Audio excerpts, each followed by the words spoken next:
Do livro Parábolas e Ensinos de Jesus, de Caibar Schutel, capítulo 3, Parábola do Joio.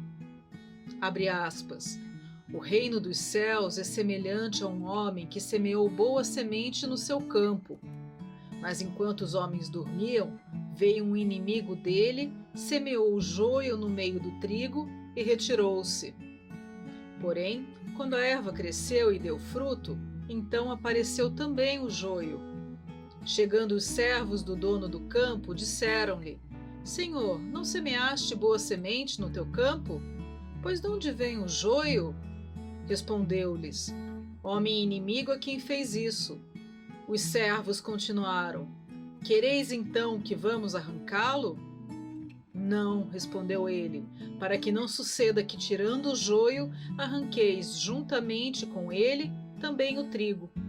Deixai crescer ambos juntos até a ceifa. E no tempo da ceifa, direi aos ceifeiros: Ajuntai primeiro o joio e atai-o em feixes para os queimar, mas recolhei o trigo no meu celeiro.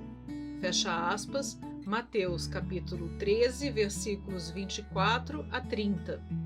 O homem tem sido em todos os tempos o eterno inimigo da verdade. A todos os jactas da sua luz opõe uma sombra para obscurecê-la ou desnaturá-la. O joio está para o trigo, assim como o juízo humano está para as manifestações superiores.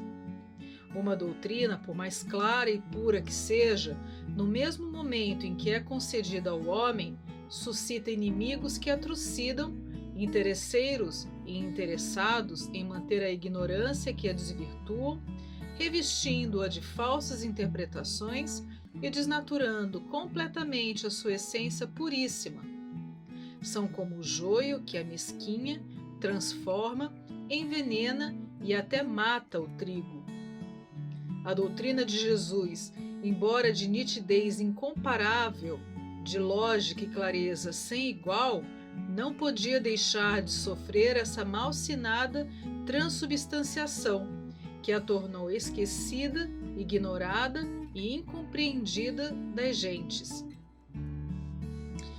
Embora resumindo-se a religião do Cristo no amor a Deus e ao próximo, no merecimento pelo trabalho, pela abnegação e pelas virtudes ativas, os sacerdotes dela fizeram um princípio de discórdia.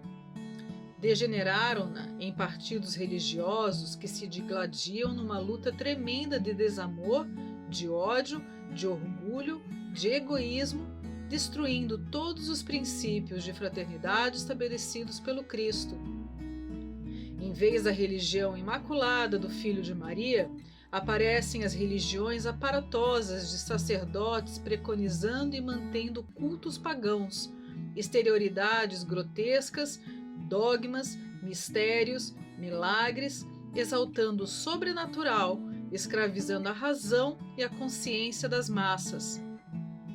Este joio, já agora de milênios, e que começou a surgir por ocasião da semeadura do bom trigo, nasceu, cresceu, abafou a bendita semente, porque, segundo diz a parábola, quando Cristo falou, os homens não lhe deram atenção, mas dormiram, deixando de prestar o necessário raciocínio às suas palavras redentoras.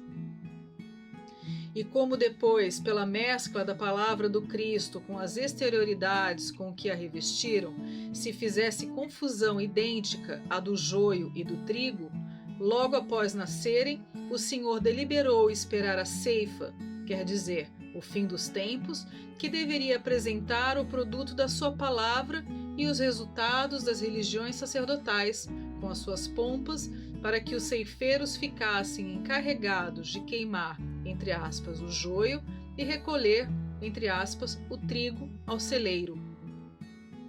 É o que estamos fazendo, e estes escritos elucidativos não têm por fim apenas elucidar a doutrina do Cristo, que é toda luz, mas também queimar com chama sagrada da verdade o joio malfazejo, reduzi-lo a cinzas, a fim de que o cristianismo domine, estabelecendo no coração humano o amor a Deus e fazendo prevalecer o espírito da fraternidade, o único capaz de resolver as questões sociais e estabelecer a paz no mundo.